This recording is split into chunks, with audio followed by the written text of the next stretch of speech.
ಸ್ನೇಹಿತರೆ, ಇವತ್ತು ನಾವು ಕೇಳಿದರೆ ಬೆಚ್ಚಿ ಬೀಳುವಂಥ ಒಂದು ಸೂಕ್ಷ್ಮ ಜೀವಿಯ ಬಗ್ಗೆ ಮಾತನಾಡುವ. ಅದು ಏನೆಂದರೆ ಎಲ್ಲರಿಗೂ ಕುತೂಹಲದ ಪ್ರಶ್ನೆಯ ಮಿದುಳು ತಿನ್ನುವ ಅಮೀಬಾ. ಅಂದರೆ ಇದು ಸಾಮಾನ್ಯ ಅಮೀಬಾ ಥರ ಕಾಣಿಸುವ ಒಂದು ಸೂಕ್ಷ್ಮ ಜೀವಿ. ಆದರೆ ದುರದೃಷ್ಟವಶಾತ್ ಇದು ಮನುಷ್ಯನಿಗೆ ಬಹಳ ಅಪಾಯಕಾರಿ. ಈ ಅಮೀಬಾ ಸಾಮಾನ್ಯವಾಗಿ ಬಿಸಿ ನೀರಿನಲ್ಲಿ, ಸರೋವರಗಳಲ್ಲಿ, ಈಜುಕೊಳಗಳಲ್ಲಿ ಅಥವಾ ಶುದ್ಧವಾಗಿ ನಿರ್ವಹಿಸದ ನೀರಿನಲ್ಲಿ ಇರುತ್ತದೆ. ಮನುಷ್ಯರು ಈ ನೀರನ್ನು ಮೂಗಿನ ಮೂಲಕ ಒಳಗೆಳೆದಾಗ ಇದು ನೇರವಾಗಿ ಮೂಗಿನ ನರಗಳ ಮೂಲಕ ಮಿದುಗಳಿಗೆ ತಲುಪಿ ಅಲ್ಲಿ ಸೋಂಕು ಮಾಡುತ್ತದೆ. ಸುತ್ತು ಜಗತ್ತಿಗೆ ಸ್ವಾಗತ. ನಮಸ್ಕಾರಗಳು ಸ್ನೇಹಿತರೆ. ಅಮೀಬಾ ಸೋಂಕು ಸಾಂಕ್ರಾಮಿಕವಲ್ಲ. ಸೋಂಕಿತ ವ್ಯಕ್ತಿಯ ಸಂಪರ್ಕಕ್ಕೆ ಬರುವುದರಿಂದ ಅಥವಾ ಅವರ ಜೊತೆ ಕೂತು ಆಹಾರ ಸೇವಿಸುವುದರಿಂದ ಇದು ಹರಡುವುದಿಲ್ಲ, ಅಥವಾ ಅಮೀಬಾ ಇರುವ ನೀರನ್ನು ಕುಡಿಯುವುದರಿಂದಲೂ ಇದು ಹರಡುವುದಿಲ್ಲ. ಇದು 40ರಿಂದ 45 ಡಿಗ್ರಿ ಸೆಲ್ಸಿಯಸ್ನಷ್ಟು ಬಿಸಿ ಇರುವ ಬೆಚ್ಚಗಿನ ನೀರಿನಲ್ಲಿ ಹೆಚ್ಚು ಕ್ರಿಯಾಶೀಲವಾಗಿರುತ್ತದೆ. ಉಪ್ಪು ನೀರಿನಲ್ಲಿ ಇವು ಬದುಕುವುದಿಲ್ಲ.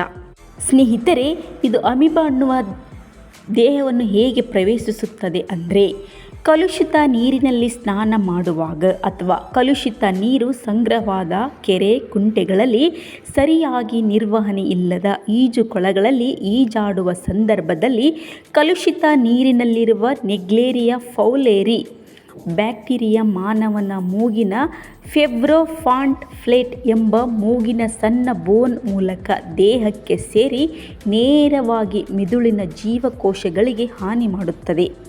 ಮಿದುಳು ಮತ್ತು ಬೆನ್ನು ಹುರಿಯ ಸುತ್ತಲಿನ ಪೊರೆಗಳಲ್ಲಿನ ಉರಿಯೂತ ಮತ್ತು ಮಿದುಳಿನ ಉರಿಯೂತಕ್ಕೆ ಕಾರಣವಾಗುತ್ತದೆ.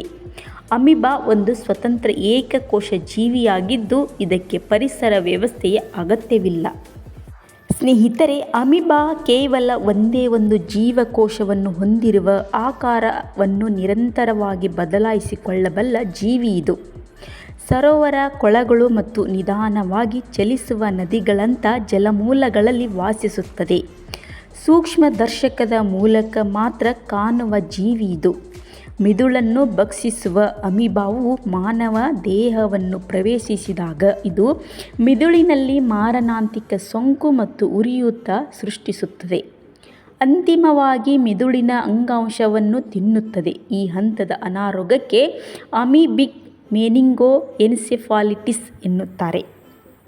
ಮಿದುಳು ತಿನ್ನುವ ಅಮೀಬಾ ಮೊದಲು ಪತ್ತೆಯಾಗಿದ್ದು 1961ರಿಂದ 65ರ ಇಸವಿಯಲ್ಲಿ.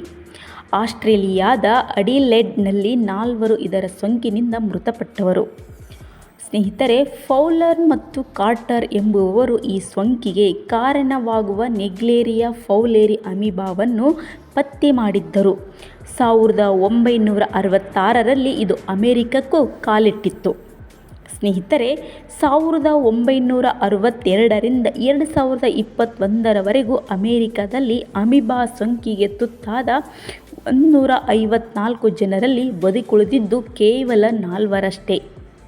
ಅಮೀಬಾ ಸೋಂಕುದ ಲಕ್ಷಣಗಳೇನೆಂದರೆ, ಇದಕ್ಕೆ ತಲೆನೋವು, ಜ್ವರ, ವಾಕರಿಕೆ, ಕುತ್ತಿಗೆಯಲ್ಲಿ ಗಟ್ಟಿತನ, ತೀವ್ರವಾದ ಗೊಂದಲ ಅಥವಾ ಹಠಾತ್ ಅಸ್ವಸ್ಥತೆ ಇರುತ್ತದೆ. ಇದರ ಪ್ರಶ್ನೆ ಏನೆಂದರೆ, ಇದು ನೀರು ಕುಡಿಯುವುದರಿಂದ ಹರಡುವುದಿಲ್ಲ. ಮೂಗಿನ ಮೂಲಕ ನೀರು ಹೋದಾಗ ಮಾತ್ರ ಅಪಾಯ. ಆದ್ದರಿಂದ ಈಜಲು ಹೋಗುವವರು ಎಚ್ಚರಿಕೆ ವಹಿಸಬೇಕು. ಎಚ್ಚರಿಕೆ ಕ್ರಮಗಳು ಏನೆಂದರೆ, ಶುದ್ಧವಾಗಿ ನಿರ್ವಹಿಸಲ್ಪಟ್ಟ ಈಜುಕೊಳಗಳಲ್ಲೇ ಈಜಬೇಕು. ಬಿಸಿ ನೀರಿನ ಸರೋವರಗಳಲ್ಲಿ ಈಜುವುದನ್ನು ತಪ್ಪಿಸಿಕೊಳ್ಳಬೇಕು. ಮೂಗಿನಲ್ಲಿ ನೀರು ಹೋಗದಂತೆ ಜಾಗ್ರತೆ ವಹಿಸಬೇಕು. ಕುಡಿಯುವ ನೀರನ್ನು ಯಾವಾಗಲೂ ಕುದಿಸಿ ಅಥವಾ ಫಿಲ್ಟರ್ ಮಾಡಿ ಬಳಸಬೇಕು.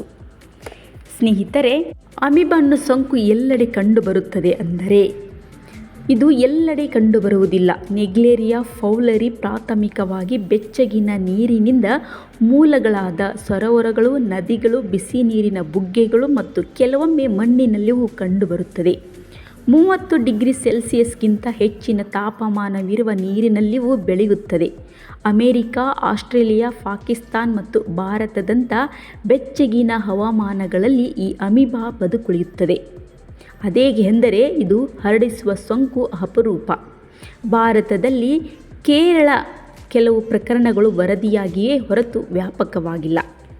ಸ್ನೇಹಿತರೆ, ಭಾರತದ ಪ್ರವೇಶ ಎಷ್ಟಿತ್ತು ಅಂದರೆ ಈ ಸೋಂಕು ಭಾರತದಲ್ಲಿ ಮೊಟ್ಟ ಮೊದಲು ಕೇರಳದಲ್ಲಿ 2016ರಲ್ಲಿ ವರದಿಯಾಗಿತ್ತು. ನಂತರ 2023ರಿಂದ ಪ್ರಸ್ತುತ 90ಕ್ಕೂ ಹೆಚ್ಚು ಪ್ರಕರಣಗಳು ವರದಿಯಾಗಿದ್ದು, ಈ ಪೈಕಿ ಕನಿಷ್ಠ 25 ಜನರು ಬಲಿಯಾಗಿದ್ದಾರೆ. ಈ ಸೋಂಕು ಎಲ್ಲಿ ಕಂಡುಬರುವುದಿಲ್ಲ ಅಂದರೆ ಸಮುದ್ರ ಅಥವಾ ಉಪ್ಪು ನೀರಿನಲ್ಲಿ ಕಂಡುಬರುವುದಿಲ್ಲ. 50 ಡಿಗ್ರಿಗಿಂತ ಕಡಿಮೆ ನೀರಿನ ತಾಪಮಾನದಲ್ಲಿ ಬದುಕುಳಿಯುವುದಿಲ್ಲ. ಕ್ಲೋರಿನೇಟೆಡ್ ನೀರಿನಲ್ಲೂ ಕಂಡುಬರುವುದಿಲ್ಲ. ಗೀಜರ್ಗಳಲ್ಲಿ ಸಂಗ್ರಹವಾಗುವ ನೀರಿನಲ್ಲಿಯೂ ಇರುವುದಿಲ್ಲ. ಗೀಜರ್ನ 50 ಕೆಸಿಯಿಂದ 70 ಕೆಸಿ ತಾಪ ಈ ಅಮೀಬಾಗೆ ಸೂಕ್ತವಲ್ಲ. ಮದ್ಯಪಾನದಿಂದ ಬರುತ್ತದೆ ಅಂದರೆ ಈ ಅಮೀಬಾ ಹೊಟ್ಟೆಯನ್ನು ತಲುಪಿದ ನಂತರ ಯಾವುದೇ ಅಪಾಯವನ್ನುಂಟು ಮಾಡುವುದಿಲ್ಲ. ಹೊಟ್ಟೆಯ ಆಮ್ಲೀಯ ವಾತಾವರಣಕ್ಕೆ ನಾಶವಾಗುವ ಅಮೀಬಾವಿದು.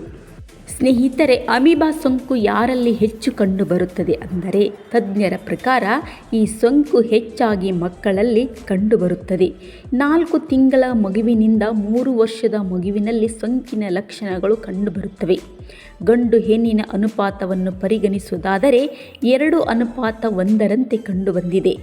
ಕೆಲವು ವೈಜ್ಞಾನಿಕ ಅಧ್ಯಯನದ ಪ್ರಕಾರ ಸೋಂಕು 10ರಿಂದ 18 ವರ್ಷದೊಳಗಿನವರಲ್ಲಿ ಹೆಚ್ಚು ಪತ್ತೆಯಾಗಿದೆ. ಇದು ವಯಸ್ಕರಲ್ಲಿ ಕಂಡುಬರುವ ಸಾಧ್ಯತೆಯೂ ಕಡಿಮೆಯೇ ಇದೆ. ಅಮೀಬಾಗೆ ದೇಹವನ್ನು ಪ್ರವೇಶಿಸಿದ ಬಳಿಕ ರೋಗ ಲಕ್ಷಣಗಳು ಕಾಣಿಸಿಕೊಳ್ಳಲು ಸುಮಾರು 2ರಿಂದ 15 ದಿನಗಳು ಬೇಕಾಗುತ್ತದೆ. ಆಗ ಸೇರಿಕೊಂಡರೆ ಚಿಕಿತ್ಸೆ ಇಲ್ಲದೆ ಹೆಚ್ಚಿನ ರೋಗಿಗಳು ರೋಗ ಲಕ್ಷಣಗಳು ಪ್ರಾರಂಭವಾದ 1-2 ವಾರಗಳಲ್ಲಿ ಸಾವನ್ನಪ್ಪುತ್ತಾರೆ. ಅಮೀಬಾ ನಮ್ಮ ಬಳಿ ಬರಬಾರದು ಅಂದರೆ ಏನು ಮಾಡಬೇಕು ಅಂದರೆ ನಿಂತ ನೀರಿನಲ್ಲಿ ಡೈವಿಂಗ್ ಮತ್ತು ಜಿಗಿಯುವುದನ್ನು ತಪ್ಪಿಸುವುದು. ಸಿಹಿ ನೀರು, ಬಿಸಿ ನೀರಿನ ಬುಗ್ಗೆಗಳು ಮತ್ತು ಇತರ ಸಂಸ್ಕರಿಸಿದ ಉಷ್ಣ ನೀರಿನ ದೇಹಗಳಲ್ಲಿ ಈಜುವಾಗ ನಿಮ್ಮ ತಲೆಯನ್ನು ನೀರಿನ ಮೇಲೆ ಇರಿಸಿ. ನೀರಿಗೆ ಸಂಬಂಧಿಸಿದ ಚಟುವಟಿಕೆಗಳಲ್ಲಿ ಭಾಗವಹಿಸುವಾಗ ಕೆಸರು ಇಲ್ಲದಂತೆ ನೋಡಿಕೊಳ್ಳುವುದು. ಮೂಗನ್ನು ಶುಚಿಗೊಳಿಸಲು ಬಿಸಿ ನೀರು, ಫಿಲ್ಟರ್ ಮಾಡಿದ ಹಾಗೂ ಶುದ್ಧ ನೀರನ್ನು ಬಳಸುವುದು ಬಹಳ ಸೂಕ್ತ ಹಾಗೂ ಟ್ಯಾಪ್ ನೀರನ್ನು ಬಳಸದಿರುವುದು.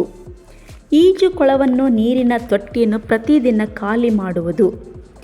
ಸ್ಲಿಂಕರ್ಗಳಿಗೆ ಮುಖವೊಡ್ಡುವಾಗ ಮೂಗಿಗೆ ನೀರು ಹೋಗದಂತೆ ಎಚ್ಚರ ವಹಿಸುವುದು. ನಿಂತ ನೀರಿನಲ್ಲಿ ಮಕ್ಕಳು ಆಟವಾಡದಂತೆ ನೋಡಿಕೊಳ್ಳುವುದು. ವಿಶೇಷವಾಗಿ ಮಳೆಗಾಲದಲ್ಲಿ ಮನೆಯ ಸುತ್ತಮುತ್ತಲು ನೀರು, ಪ್ಲಾಸ್ಟಿಕ್, ಟೈರ್ ಇತ್ಯಾದಿಗಳಲ್ಲಿ ಸಂಗ್ರಹವಾಗದಂತೆ ಎಚ್ಚರ ವಹಿಸಬೇಕು. ಸ್ನೇಹಿತರೆ, ಈ ಸೋಂಕಿಗೆ ಚಿಕಿತ್ಸೆ ಹೇಗೆ ಅಂದರೆ cerebrospinal fluid analysis, lumbar puncture ಅಂದರೆ ಬೆನ್ನು ಮೂಳೆಯಿಂದ ನೀರು ತೆಗೆದು ಅದನ್ನು ಪರೀಕ್ಷೆ ಮಾಡ್ತಾರೆ. ಪಾಲಿಮರೇಸ್ ಚೈನ್ ರಿಯಾಕ್ಷನ್ (PCR) ಮುಂತಾದ ವಿಧಾನಗಳ ಮೂಲಕ ಸೋಂಕನ್ನು ಪತ್ತೆ ಮಾಡಬಹುದು. ಇನ್ನು ಸೋಂಕಿನ ತೀವ್ರತೆ ಹೆಚ್ಚಿದ್ದರೆ brain scanning, MRI, CT scan ಮಾಡಲಾಗ್ತದೆ. ಈ ವೇಳೆ ಮಿದುಳು ಊತ, ಮಿದುಳು ಹಾನಿಯಾಗಿ ಕೊಳೆತ ಸ್ಥಿತಿಯಲ್ಲಿರುವುದು, ತಲೆಯಲ್ಲಿ ನೀರು ತುಂಬಿಕೊಂಡು ತಲೆ ಊದಿಕೊಂಡಿರುವಂಥ ಬದಲಾವಣೆಗಳನ್ನೆಲ್ಲವನ್ನು ಈ ಬ್ರೈನ್ ಸ್ಕ್ಯಾನಿಂಗ್ ಮೂಲಕ ಪತ್ತೆ ಮಾಡಬಹುದು. ಸೋಂಕು ಎಷ್ಟರ ಮಟ್ಟಿಗೆ ಹರಡಿದೆ ಎಂದು ಪತ್ತೆ ಹಚ್ಚುವುದು ಹೇಗೆ ಹಚ್ಚಿ ಚಿಕಿತ್ಸೆ ನೀಡಲಾಗುತ್ತದೆ. ಇದಕ್ಕೆ ಲಸಿಕೆ ಇದೆಯೆಂದು ಪ್ರಶ್ನೆ ಇದ್ದೇ ಇರುತ್ತದೆ. ನಿರ್ದಿಷ್ಟ ಲಸಿಕೆ ಎಂಬುದೇನೂ ಇಲ್ಲ. ಸಂಯೋಜಿತ ಔಷಧಿಗಳನ್ನು ಪ್ರಯೋಗಿಸಲಾಗುತ್ತದೆ. ಉತ್ತರ ಅಮೆರಿಕದಲ್ಲಿ ಕೆಲವು ಬದುಕುಳಿದವರಿಗೆ ಆಂಫೊಟೆರಿಸಿನ್ B, ರಿಫಾಂಪಿನ್, ಫ್ಲೂಕೋನಜೋಲ್ ಮತ್ತು ಮಿಲ್ಟೆಫೋಸಿಸ್ ಎಂಬ ಔಷಧವನ್ನು ಒಳಗೊಂಡಿರುವ ಔಷಧಿಗಳ ಸಂಯೋಜನೆಯಿಂದ ಚಿಕಿತ್ಸೆ ನೀಡಲಾಗುತ್ತದೆ. ಸ್ನೇಹಿತರೆ, ಈ ಮಾಹಿತಿ ಉಪಯುಕ್ತವಾಗಿದೆ ಅಂದರೆ ಲೈಕ್ ಮತ್ತು ಸಬ್ಸ್ಕ್ರೈಬ್ ಮಾಡೋದನ್ನು ಮರೆಯಬೇಡಿ. ಇದಕ್ಕೆ ಸಂಬಂಧಪಟ್ಟಂತೆ ಏನೇ ವಿಷಯಗಳಿದ್ದರೆ ನಿಮಗೆ ಅಪ್ಡೇಟ್ಗಳನ್ನು ನೀಡುತ್ತಿರುತ್ತೇವೆ. ನೀವು ಇನ್ನೂ ಕೂಡ ನಮ್ಮ ಚಾನಲ್ಗೆ ಸಬ್ಸ್ಕ್ರೈಬ್ ಆಗಿಲ್ಲ ಅಂದರೆ ಇವಾಗಲೇ ಸಬ್ಸ್ಕ್ರೈಬ್ ಮಾಡಿಕೊಳ್ಳಿ. ಪಕ್ಕದಲ್ಲೂ ಬೆಲ್ ಐಕನ್ ಪ್ರೆಸ್ ಮಾಡಿ. ಮತ್ತೆ ಭೇಟಿಯಾಗೋಣ. ನಮಸ್ತೆ. ಜೈ ಕರ್ನಾಟಕ ಮಾತೆ.